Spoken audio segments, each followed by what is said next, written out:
Good morning, everybody. So today we're going to plant tomatoes and peppers, and finally my frost date has expired, come and gone, and we can finally plant them so they're not going to die from the cold. So that's what we're going to do today in this video. Please forgive my glasses.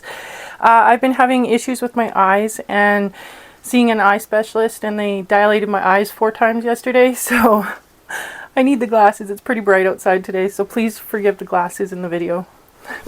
Let's get to this. I'm excited about the tomatoes. So online, on YouTube videos, I noticed people are using eggs to plant their tomatoes. I have never done this. I've always used just eggshells and bone meal and some fertilizer. So we're going to do an experiment. I actually have 4 different kinds of tomatoes here. I have Bush Early Girl. I have Roma tomatoes, the Supreme Roma tomatoes. I have Optimax Roma tomatoes. I have beefsteak tomatoes, and I have cherry tomatoes. So I'm going to take one of each, and we're going to do a little experiment, and we're going to plant it with an egg like everybody else does, and then we're going to plant the rest without. And then we're going to see the results and see which ones do better, because I've never tried this method before, so I'm really curious to try it. So I was getting everything ready to start planting tomatoes, and I realized I have way more tomatoes than I thought. I have way more tomatoes than pots. I have 30 tomatoes here, different varieties, and I have 16 pots. So I just put out that green one right there. I brought out some of these from the shed. I have a bunch of these that I think I'm going to fill. Hopefully we can bring that up to 30.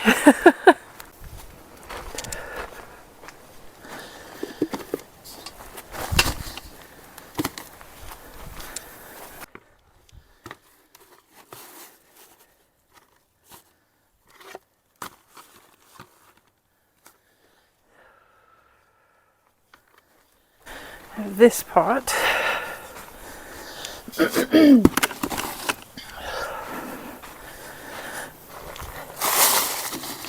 a good thing I bought all these extra little pots at garage sales. I definitely needed them.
So I'm only going to put a little bit of compost just because that dirt that I just used has quite a bit.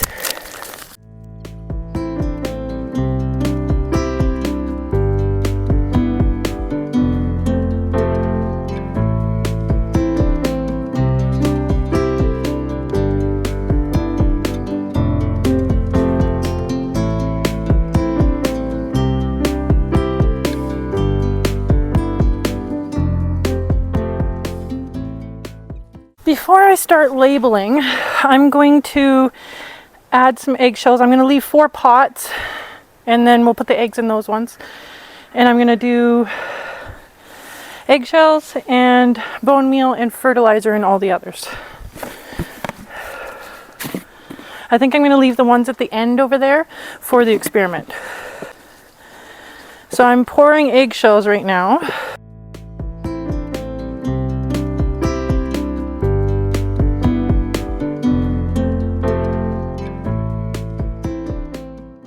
I'm going to do these 3 here and the green one right here as the experiment. So we're not going to put any eggshells in those ones.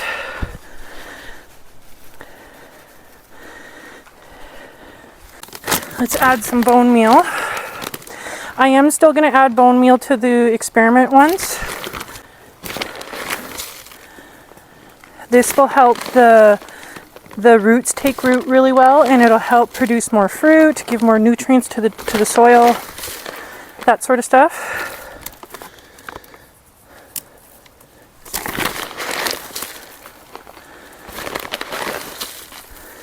So I am going to add it to our test ones. Okay.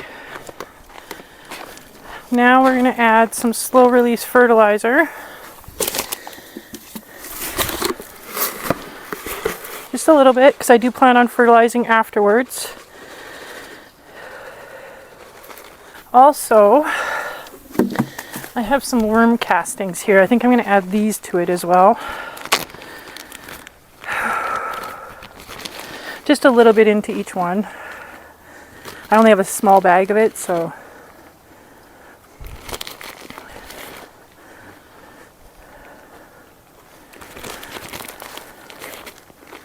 Worm castings are really good for putting nutrients into the dirt, into the soil. I call it dirt all the time. I could have used quite a bit more of it than this, but this is all the person had when I came to get some. The way I look at it is every little bit helps, so better than nothing. So now I think we can mix it up, and first I think I'm going to label the ones on the end there, just in case I forget which ones I did.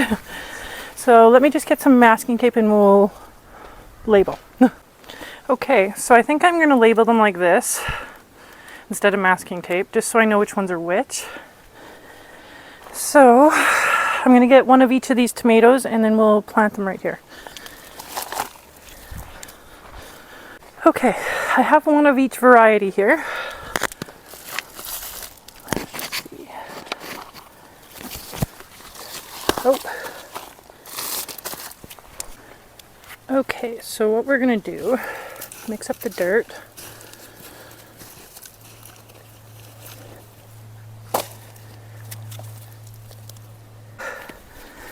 So let's mix up the dirt.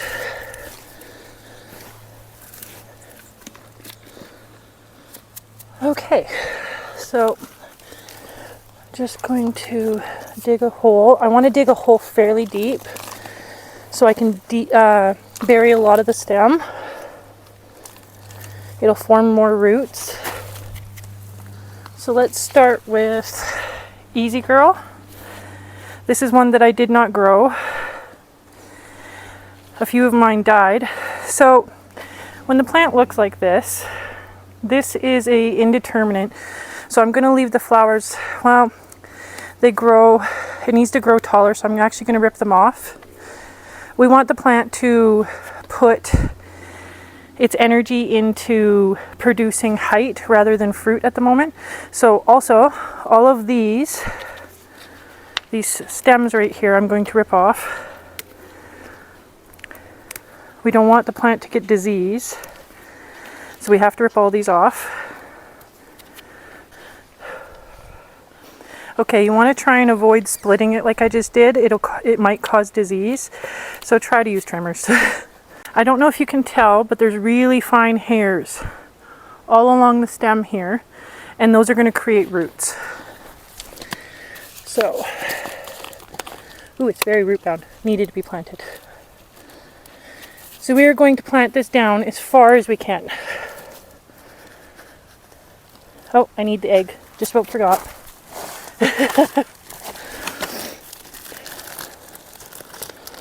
So in the videos, they literally just throw it in the hole and break it and then plant the plant on top of it.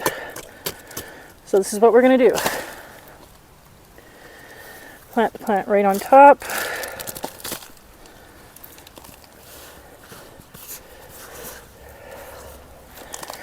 Bury the stem as much as we can here. probably could have put it a little deeper, but I think this will be okay. And this was easy, girl. What did I do with my tag? There we go. And we know this one has the egg in it. There we go. Now we can move on to the others. Continue with our little experiment here. Just giving you a little bit better look here. So we're just going to do the exact same thing. The only difference is with this is an indeterminate variety of tomato, which means it's going to grow until it can't grow anymore. Basically until the winter comes and kills it. With a determinate variety, it only grows to a certain height, and then it only produces fruit once, and then it dies. So we do not want to prune determinate tomatoes. They have a very short window for fruiting. So any flowers that are on a determinate variety we want to keep. Only the indeterminate would you take it off. Okay, which one is this? Beefsteak. So this is a indeterminate variety, so we can take these little suckers off.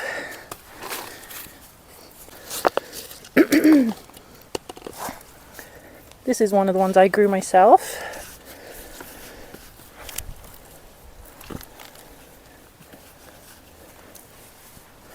Just like that.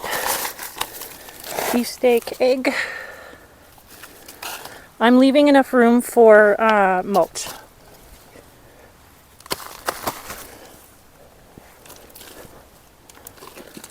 Okay. So let's do, which one is this? Okay, let's do cherry tomato. That's also an indeterminate. I just want to kind of keep them together. Easier to trellis that way. Okay, so cherry tomato. I also started this one. Most of these I did start myself. I only replaced the ones that died.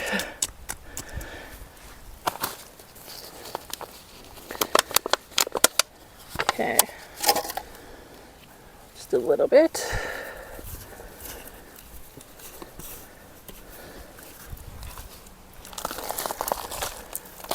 There we go. I did run out of bone meal, so later I'm going to go buy some more and I'll just sprinkle it around the plants. Okay, that one was cherry tomato. Now we will do the Supremo tomato, this one. So the only time you prune a determinate is when it's all these at the bottom here. We don't want it to get disease. So from here down is fine. If it has any flowers, we're going to leave them.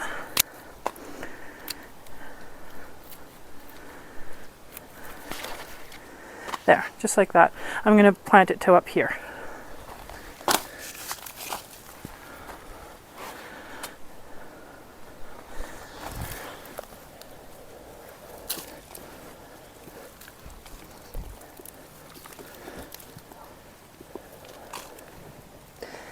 Most of the tomatoes I am growing are determinate. They're Roma tomatoes. Oh, egg is already broken. I must have stepped on it.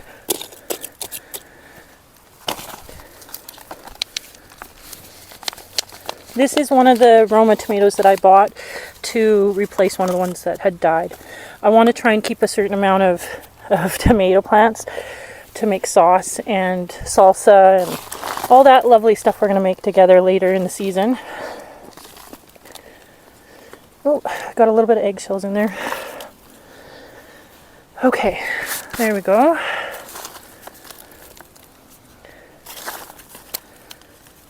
Okay, now we can move on to planting all the rest of the tomatoes. I made some labels for my plants, determinate and indeterminate, just so I know which ones are which, so I know how to trellis them. Okay, let's get started here. All of these are Roma tomatoes.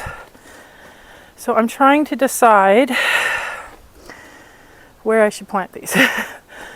I'm thinking of trellising here, so I'm trying to decide which which ones would be best for the Romas and which ones would be best. Let me see how many indeterminates I have. I know I have way more Romas and determinate tomatoes than undeterminate. All of these Roma, what's this one?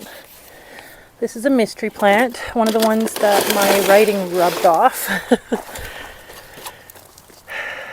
Beefsteak. I think I might have separated them. I think these are the ones that are indeterminate. Or at least I'm guessing they are. Yes, okay, so we have 1, 2, 3, 4, 5 more indeterminates left. So, where are we going to stick these? I think we're going to stick them right here in these black pots, just so that I can trellis this whole section. Easier to trellis when they're all in the same spot.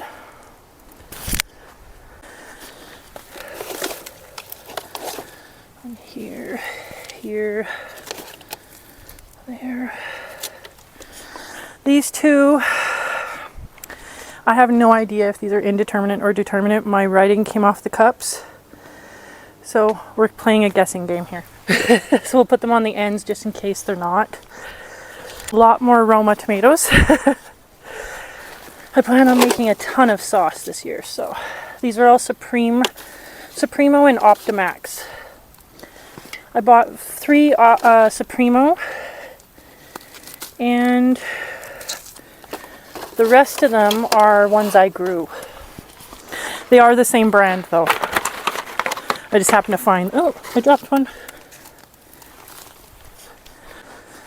So I'm just going to place all these so I know where to plant them all. Okay, let's get started.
There we go. Now we just need to, I'm going to fertilize a little bit. Maybe some fish fertilizer and some Pro Mix. And then we're going to water them really well. And then we're going to mulch them. So I'm going to water before I put a little bit of fertilizer on. And before we put the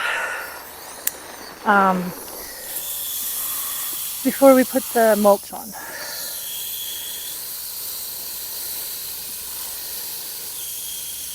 I'm trying not to get the leaves wet.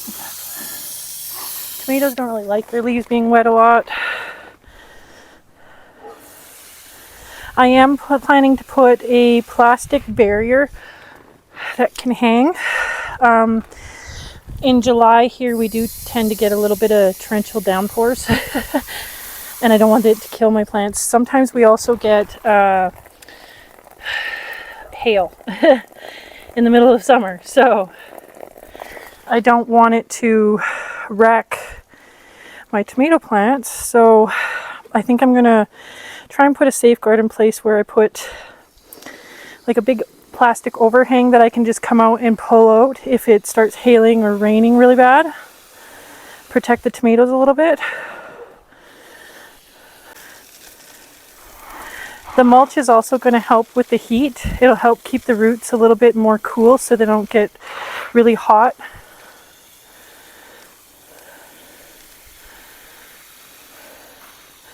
Okay, so I'm just going to mix up some fertilizer here. I'm going to use fish fertilizer like I did in my previous videos. Just a couple globs.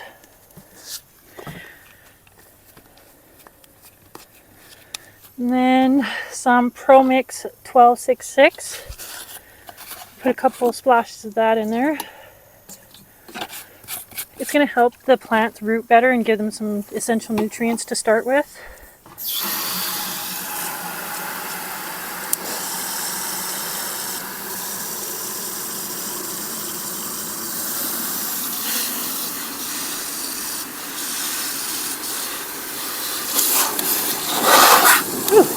Very strong.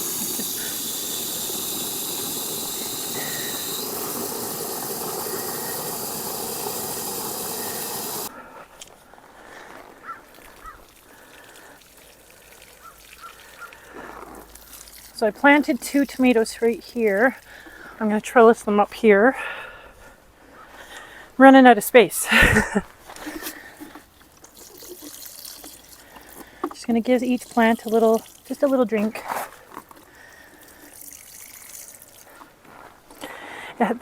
Fish fertilizer has lots of nitrogen in it, so this will help them produce taller and more leaves before they start flowering. And then once they do start flowering, I'm going to give them a different fertilizer that has more phosphorus and potassium, so it starts to produce fruit better.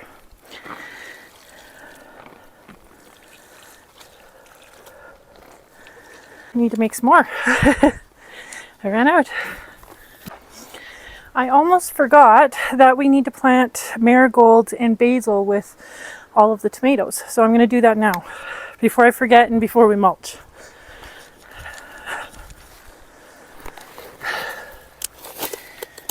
So I think I'm going to alternate a marigold and then a basil in each one.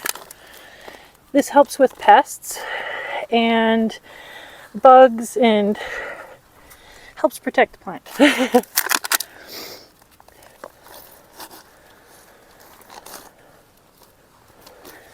Bugs don't like the smell of marigolds, or basil for that matter. My camera overheated, so I'll show you what I planted. All the marigolds, I alternated basil and marigolds with each one. My camera tends to overheat in the sun, so sorry about that. Okay, so let's mulch. I'm going to try and use at least a couple of inches worth. Keep the moisture in.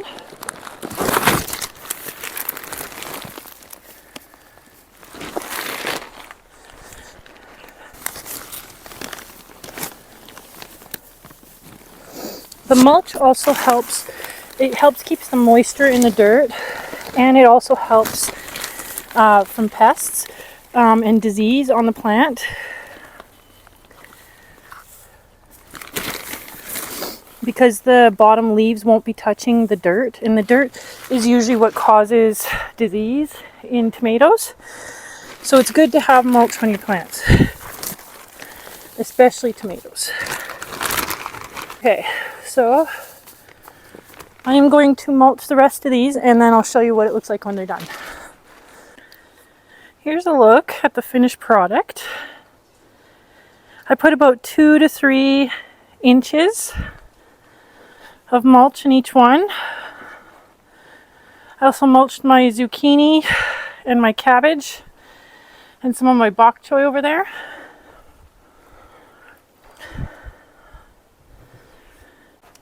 I hope you guys enjoyed the video today, and I hope you enjoyed planting tomatoes with me, and I hope you join me again.